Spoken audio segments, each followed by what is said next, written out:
Olá, meninos e meninas, professora Ana Flávia. Estamos de volta com as nossas videoaulas, dando continuidade ao nosso assunto, hoje abordando o Estado Novo da Era Vargas, e exatamente Getúlio Vargas, um dos presidentes do Brasil que fez parte da nossa história. Para a nossa aula de hoje, o que vocês vão fazer? Pegar o seu caderno, caneta, para fazer anotações correspondentes ao nosso conteúdo de hoje. Essa atividade, ela deve ser proposta lá no Class, exatamente. Ela está proposta para você, valendo pontuação. No final da aula, depois que você fizer todas as anotações correspondentes à minha explicação, você vai tirar foto, vai postar lá no Class para ter a pontuação correspondente ao nosso conteúdo de hoje, Estado Novo, onde o Getúlio Vargas, dentro do seu processo, do seu poder, da sua vida política, ele esteve envolvido em 3 fases como presidente, como representante do Brasil. Primeira, no governo provisório. Segundo, no governo constitucional. E agora no terceiro, Estado Novo, 1930 a 1934, 34 a 37 e 41 a 45.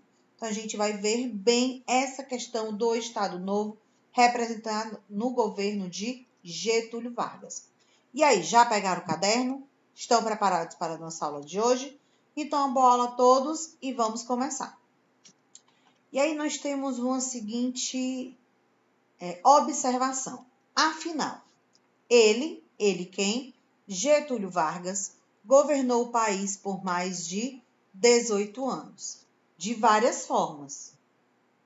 Quais foram elas?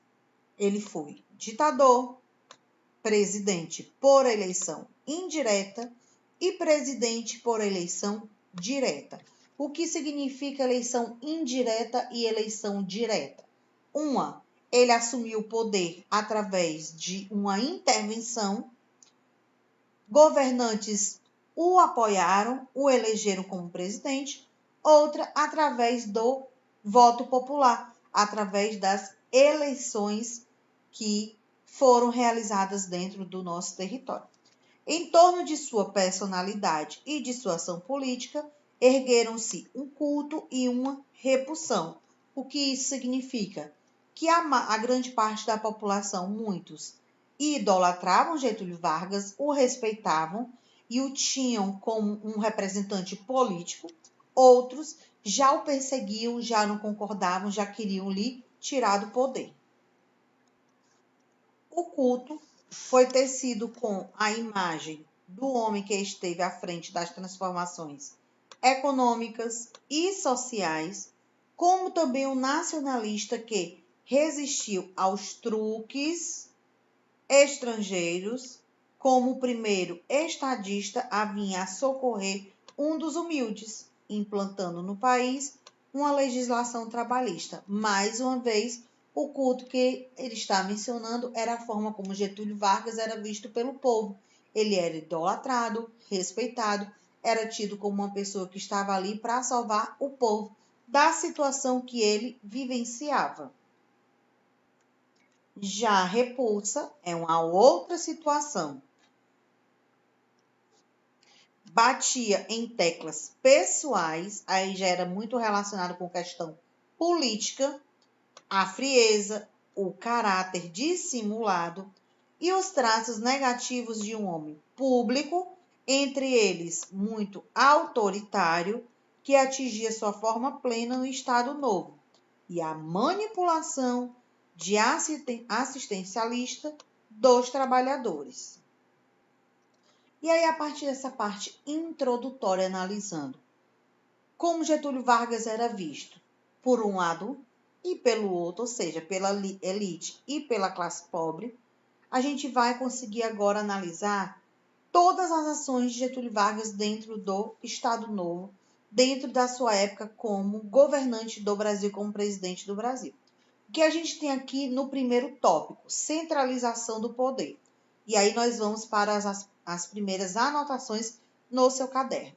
Título, que você vai colocar da anotação, da informação, Getúlio Vargas e Estado Novo. Primeiro ponto específico, centralização do poder. Professor, eu vou anotar tudo isso? Não, não vai anotar tudo isso. Mas vamos lá para a observação que vocês vão colocar. Centralização do poder. Vocês vão anotar esse primeiro ponto aqui, do jeito que está aqui. 1.1, centralização do poder. Aí coloque a observação com relação a ele. Foi o momento em que Getúlio Vargas,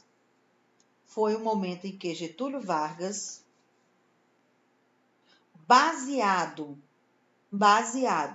na política fascista, stalinista e na política também nazista, mas o principal ponto para o Getúlio Vargas era realmente o fascismo. Então, fascismo, stalinismo e nazismo, ele desenvolvia o seu poder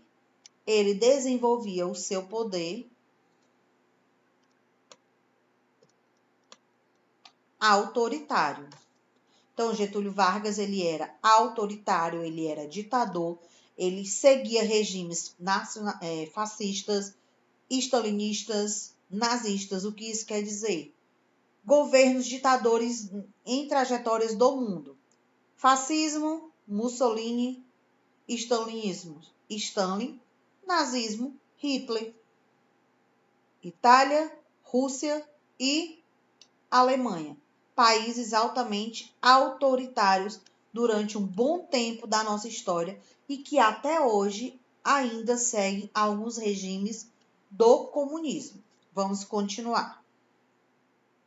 Ainda dentro da questão da centralização do poder, a conjuntura política de Getúlio Vargas ocorreu após 1935, lembrando que o seu primeiro mandato, de 30 a 34, foi através de uma intervenção militar, onde o governo Washington Luiz deveria, em 1930, nomear o seu sucessor, sendo um representante paulista, lembrando que nesse período estava a República do Café com Leite, quando um governante assumiu o Brasil mineiro, no momento que ele iria nomear um novo representante brasileiro, deveria ser paulista, e assim sucessivamente, ou seja, a troca de poder entre Minas Gerais e São Paulo. Minas Gerais, o poder do leite, São Paulo, o poder do café, por isso a República do Café com Leite. E aí, diante disso, em 1930, o Washington Luiz Mineiro não nomeia um paulista, ele nomeia como seu sucessor Júlio Prestes, que também era um mineiro, e aí se deu o movimento da Revolução de 30, onde paulistas se uniram com outros representantes políticos para intervir essa ação e impedir Júlio Prestes de assumir o poder, sendo colocado como posse desse período no Brasil, o gaúcho Getúlio Vargas. E aí a gente volta para os pontos aqui específicos. Tentativa de golpe comunista, liderança de Luiz Carlos Prestes, capitão do Exército e ex-líder tenentista, convertido ao comunismo e a expectativa de novas eleições.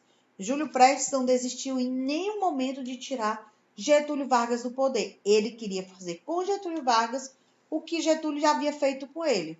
Dar um golpe de Estado, dar uma intervenção militar, tirar Getúlio do poder. Daqui você precisa anotar alguma coisa? Não, é só ficar atento às informações que eu estou lhe passando. E aí, diante do Estado Novo, que é o assunto que estamos estudando, quais são as suas principais características do terceiro mandato, terceiro poder de Getúlio Vargas como representante do Brasil? Nós temos 4 pontos que vocês devem, nesse momento, colocar a pausa na aula, copiar as características do Estado Novo, tira a pausa para você ouvir a explicação. E aí, a partir de agora que você tirou pausa, anotou as características, vamos à explicação. Nós temos o seguinte: características fascistas. Como eu já mencionei a vocês, Getúlio Vargas ele tinha muita visão de condicionamento, de entendimento e de segmento de Mussolini. dos italianos do fascismo. Ele queria muito colocar isso em prática no Brasil. Lembrando que Getúlio Vargas ele era autoritário e ele tinha características de ditadores. Valorização do autoritarismo governamental, ele queria comandar, queria impor todas as leis e que todos deveriam ser obedecidas. Ele não aceitava a imprensa falar mal dele, ele impedia através da censura, através da publicação de jornais, através de letras de música que falassem mal do seu governo, que falassem mal da sua pessoa. Em contrapartida, ele utilizava a própria imprensa para melhorar sua imagem perante o povo. Terceiro ponto, apoio da burocracia civil e militar. E o quarto ponto, apoio da burguesia industrial, porque nesse momento o Brasil já havia passado pela crise do café de 1930, o Brasil estava se reestruturando. Getúlio Vargas, no seu primeiro mandato, de 30 a 34, como governo provisório, ele percebeu que o café não era mais um produto de grande exportação e de grande economia para o Brasil, e que ele poderia substituir pela industrialização, dando início aí à construção da Petrobras, mão de obra industrializada, construção do Senai para fortalecer e qualificar os operários, surgimento dos direitos trabalhistas, carteira de trabalho, CLT, benefícios. Então, ele começou a estruturar industrialmente o Brasil. Mas, em contrapartida, ele não aceitava que os trabalhadores fizessem greve. Ele até liberava ter o sindicato, mas o sindicato deveria estar sob seu comando, exatamente para ele impedir esses movimentos trabalhistas, impedir essa questão da greve, as revoluções que viessem a surgir e poderia, de uma certa forma, derrubar o seu governo. Por isso que ele tinha apoio da burguesia industrial. Continuando sobre as características das ações de Getúlio Vargas, lá na Constituição de 1937, quais foram as ações de Getúlio? Ela foi elaborada por Francisco Campos, legitimando o Estado autoritário de Getúlio Vargas. Foi um período centralizado, significa que o poder estava todo nas mãos de Getúlio, ele que instituía os governadores dos estados do Brasil, que eram representados por interventores militares, destruiu a autonomia dos governos locais, exatamente porque ele passou a nomear quem seriam os novos governos, que esses governos seriam militares, destruiu o Congresso Nacional e a democracia. Destruindo o Congresso Nacional, ele acabou com os três poderes: executivo, legislativo e judiciário. Daqui o que vocês vão anotar aí no seu caderno. Coloca segundo ponto, a Constituição de 1937. Quais características vocês vão anotar? Legitimou o Estado autoritário, destruiu a autonomia dos governos e destruiu o Congresso Nacional e a democracia. E aí, diante de todas essas ações, Getúlio Vargas fez o quê? Que foi que ele organizou no seu governo? Tivemos a CSN, Conselho de Segurança Nacional de Controle Militar, exatamente para impedir os movimentos civis. Tivemos a DIP, Departamento de Imprensa e Propaganda, a censura sendo colocada em prática. Tudo que fosse publicado deveria passar pela DIP, só era publicado se eles autorizassem, porque nesse momento eles iriam observar se fosse letra de música, se fosse jornal, se fosse para falar em rádio, tudo deveria ser escrito e enviado à DIP. Eles iam analisar as palavras para ver se não tinha em nenhum momento menções a falar mal sobre o governo. O outro programa criado foi a DASP, Departamento Administrativo de Serviços Públicos, com o objetivo de ter os concursos públicos e planos de cargo e carreira. Mas com relação à ditadura, com relação ao autoritarismo, nós tivemos dois de grande importância, que foi, na visão de Getúlio Vargas, o Conselho Nacional de Segurança e o DIP, onde ele conseguia ter um maior controle sobre essa situação.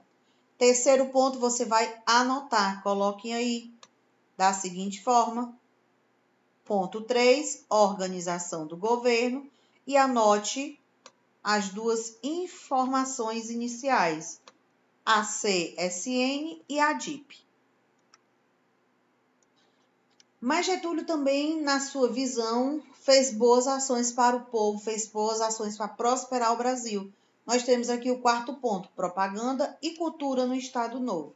Ideologia racista, projeto educacional, aqui desenvolvimento das escolas públicas, universidades públicas, que foram criadas no governo de Getúlio Vargas, tanto escolas públicas como universidades públicas. Radiofusão, o rádio, a hora do Brasil, onde era o momento de falar sobre as propostas do governo de Getúlio Vargas, sobre falar bem sobre o presidente, fazer com que o povo ouvisse diariamente as ações políticas que ele queria que o povo ficasse sabendo. No caso, só ações positivas no ponto de vista dele. E as datas civis que eram considerados os feriados, Dia do Trabalho, Dia da Independência, Semana da Pátria, que era uma forma de ter o povo ao seu lado, propagar sua boa imagem, fazer realizações festivais com as suas regras, as suas imposições, por exemplo, na Semana da Pátria e Independência, crianças na rua para o desfile cívico, com as bandeiras do Brasil, Getúlio Vargas desfilando no carro, crianças acenando, então era a forma dele ter o povo mais próximo de si e sempre querendo mostrar que o seu governo ele era positivo. Desse ponto aqui, precisa vocês anotarem alguma coisa? Não, mas vamos passar adiante. E aí chegamos ao ponto 5, a economia do Estado Novo, a economia do Brasil no período de Getúlio Vargas, onde ele fez grandes investimentos e melhorou a economia do nosso território, se a gente for observar de forma geral. Olha aí na sua tela. Incentiva a industrialização, substituição de importações, indústria de base, com quais setores? Siderúrgica, metalúrgica, petrolífera e de cimento, órgãos governamentais para planejamento econômico, como a CETEF, por conta das ferrovias, DENI, rodoviárias, e a CNP, de petróleo, empréstimos com 2 países, Alemanha e Estados Unidos, onde o Brasil, Getúlio Vargas, ele fez uma manobra para ter parceria com esses 2 países. Lembrando que a Alemanha e Estados Unidos não eram tão amigáveis. E aí, qual foi a proposta do Getúlio Vargas para esses países? Ofereço o meu país a industrialização, a mão de obra, mas ao mesmo tempo vocês devem fazer empréstimo para que eu possa melhorar a industrialização e gerar mais mão de obra para o seu país. Ambos acataram, ambos aceitaram. E ele construiu a CSN, Companhia Siderúrgica Nacional. No quinto ponto, você vai anotar todas essas informações. Economia do Estado. No caso, você vai colocar aí no caderno, ponto 4, porque os demais já anotou. Economia do Estado Novo, no governo de Getúlio Vargas. E encerrando nosso assunto da nossa aula de hoje, chegamos ao sexto ponto, política trabalhista, sindicatos e o controle do Estado. Sindicatos corporativistas, em 1939, ele desenvolveu a Justiça do Trabalho, em 1940, o salário mínimo e carteira de trabalho, e em 1943, a CLT, que significa CLT, órgão responsável por direitos e deveres dos trabalhadores dentro da sua instituição de trabalho. Ponto 6, vocês vão anotar os pontos que foram explicados. Sindicato corporativista, 1939, Justiça do Trabalho, 1940, salário mínimo e carteira de trabalho, e em 1943, o CLT. E aqui chegamos ao fim a nossa aula de hoje. Qualquer dúvida que tiver, podem tirar no Class. Lembrando a vocês que no decorrer da aula tivemos informações e anotações que foram determinadas para serem anotadas no seu caderno. Você vai tirar a foto, enviar no Class como nota de atividade. Fiquem atentos ao prazo de entrega e qualquer dúvida, podem perguntar. Vamos ficando por aqui. Até o nosso próximo encontro. Até a nossa próxima aula. Tchau!